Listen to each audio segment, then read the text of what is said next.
बिस्मिल्लाहिर्रहमानिर्रहीम।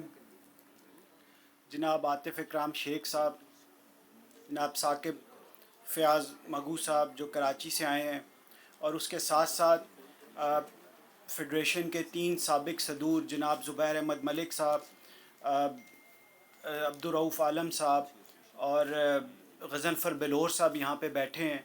और उसके अलावा हमारे इस्लामाबाद चैम्बर के सीनियर और जो फॉर्मर प्रेसिडेंट्स यहाँ पे बैठे हैं, खालिद जावेद साहब,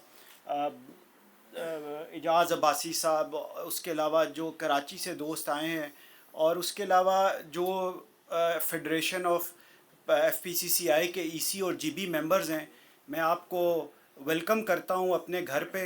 और मैं आपको यकीन दिलाता हूं कि इस्लामाबाद चैम्बर ने इससे पहले 2 कैंडिडेट फेडरेशन में एज प्रेसिडेंशियल उतारे थे, और अल्हम्दुलिल्लाह वो प्रेसिडेंट इलेक्ट हुए। और उन्होंने जिस तरीके से पाकिस्तान की बिज़नेस कम्युनिटी की खिदमत की, वो किसी से ढकी छुपी नहीं है।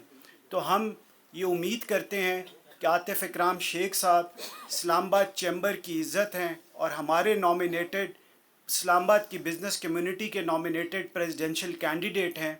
और हम आपको यकीन दिलाते हैं कि जब आतिफ़ इकराम शेख साहब इंशाअल्लाह प्रेसिडेंट इलेक्ट होंगे और साकिब फ़याज़ मग्गू साहब SVP इलेक्ट होंगे, तो बिज़नेस कम्युनिटी के जितने भी मसाइल हैं उनको एड्रेस किया जाएगा। कि जो आपने पिछले 2 साल में देखा कि हमारी इकॉनमी के जो हालात रहे, उसके अलावा बिज़नेस कम्युनिटी को जो मेजर डिसीजन मेकिंग थी उसमें किस तरीके से मुशावरत में नहीं लिया जाता था। तो मैं ये समझता हूँ कि अब ये वक्त आ गया है कि बिज़नेस कम्युनिटी को इस चीज़ की ज़रूरत है कि वो एक नई यंग लीडरशिप फेडरेशन में लेके आए। आतिफ़ इकराम शेख साहब की सूरत में, साकिब फ़याज़ मगू साहब की सूरत में, और दीगर जितने हमारे अभी जो वाइस प्रेसिडेंशियल कैंडिडेट आसिफ साहब और पराचा साहब यहाँ पे बात कर रहे थे। तो मैं ये समझता हूँ कि इनका जो विज़न है under the leadership of SM Tanveer साहब, वो बड़ा क्लियर है। ये पाकिस्तान की बिज़नेस कम्युनिटी के लिए डिलीवर करना चाहते हैं, और पाकिस्तान का जो इकनॉमिक क्राइसिस है उससे पाकिस्तान को बाहर निकालना चाहते हैं। तो मैं ये समझता हूँ इन ख़यालात के साथ जो टीम पावर में आएगी वो पाकिस्तान की भी खिदमत करेगी, और जो हमारे मसाइल हैं उसको जल्द से जल्द हल करेगी। और जितने भी यहाँ पे EC और GB के जो हमारे लोग बैठे हैं, मेरी उनसे रिक्वेस्ट होगी कि आप पूरे पैनल को वोट दें और आतिफ़ इकराम शेख साहब UBG और BNP प्रोग्रेसिव को कामयाब बनाएं, ताकि ये इन पावर आके जो आपके मसाइल हैं उनको अच्छे तरीके से हल कर सकें। यहाँ पे सईद ख़ान साहब बैठे हुए हैं, अज़रुल इस्लाम साहब बैठे हुए हैं, मैं इनका ख़ुसूसी तौर पे शुक्रिया अदा करता हूँ। और उसके अलावा नासिर रॉकी साहब गिलगित से, उसके अलावा जेलम चैम्बर से, चकवाल चैम्बर से, और इसके अलावा काफ़ी एसोसिएशन से लोग जो यहाँ पे तशरीफ़ लाए, और ख़ास तौर पे मैडम समीना फ़ाज़िल बैठी हैं, बल्लाज साहब बैठे हैं। मैं आप लोगों का भी शुक्रिया अदा करता हूँ कि आप आज इस इवेंट पे तशरीफ़ लाए और इसे सक्सेसफुल बनाया। और मैं आपको यकीन दिलाता हूँ कि इंशाल्लाह अभी इलेक्शन कैंपेन है, और उसके बाद SM तनवीर साहब की क़यादत में UBG का पूरा एक विज़न है कि हमने पाकिस्तान की इकॉनमी को कैसे बेहतर करना है, पाकिस्तान की एक्सपोर्ट्स को कैसे बढ़ाना है, हमारी जो फॉरेन रेमिटेंसेस हैं उनको कैसे बढ़ाना है, और पाकिस्तान में इंडस्ट्रियलाइजेशन कैसे करनी है।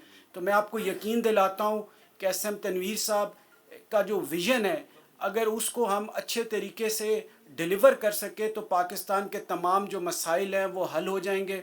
और मुझे बड़ी अच्छे तरीके से याद है जब साकिब फ़याज़ मगू साहब फेडरेशन के वाइस प्रेसिडेंट इलेक्ट हुए थे, तो उस वक़्त मरहूम SM मुनीर साहब की ये ख्वाहिश थी कि ये जो UBG है उसको ज्वाइन कर लें। एक दो दफ़ा मीटिंग्स में उन्होंने इस ख्वाहिश का इजहार भी किया। तो मैं ये समझता हूँ कि ये UBG के लिए बड़ी खुश आइन बात है कि जो साकिब फ़याज़ मगू साहब की लीडरशिप में और इनके साथ जितने दोस्तों ने BNP प्रोग्रेसिव बना के UBG के साथ अलाइंस किया है, मैं समझता हूँ इससे हम बिज़नेस कम्युनिटी को, और ख़ास तौर पे जो कराची के लोग हैं जो उनके मसाइल हैं उसको बेहतर तरीके से हल कर सकेंगे। और मैं उम्मीद करता हूँ कि जब ये इलेक्ट होंगे तो जितनी भी बिज़नेस कम्युनिटी के मसाइल हैं उनको एड्रेस किया जाएगा। और अहमद चुनाइस साहब यहाँ पे बैठे हैं, मैं आपका भी शुक्रिया अदा करता हूँ। اور اس کے علاوہ جتنے بھی ہمارے لوگ یہاں پہ تشریف لائے پاکستان کے مختلف چیمبر سے، ایسوسییشن سے، اسلام آباد کی مارکیٹ سے، میں آپ کا بھی شکریہ ادا کرتا ہوں. اور میڈم کراچی سے آپ سائرہ بانو، سعیدہ بانو آپ کا، سوری میں بھول گیا تھا، آپ کا بھی شکریہ ادا کرتا ہوں کہ آپ تشریف لائیں. اور میں امید کرتا ہوں کہ انشاءاللہ جب یو بی جی اور B N P progressive alliance جب یہ الیکشن جیتے گا تو ہم انشاءاللہ اسلام آباد میں عاطف اکرام صاحب کے آنر میں ایک اور یہاں پہ ایک ڈنر رکھیں گے اور سیلیبریشنز رکھیں گے، اور اس میں ہم ایک لائحہ دیں گے کہ ہم اسلام آباد چیمبر کیا سمجھتا ہے کہ کس طرح سے اسلام آباد چیمبر کا جو کینڈیڈیٹ ہے وہ فیڈریشن میں پریزیڈنٹ الیکٹ ہو کر پاکستان کی بزنس کمیونٹی کو آگے لے کے جا سکتا ہے. Thank you very much.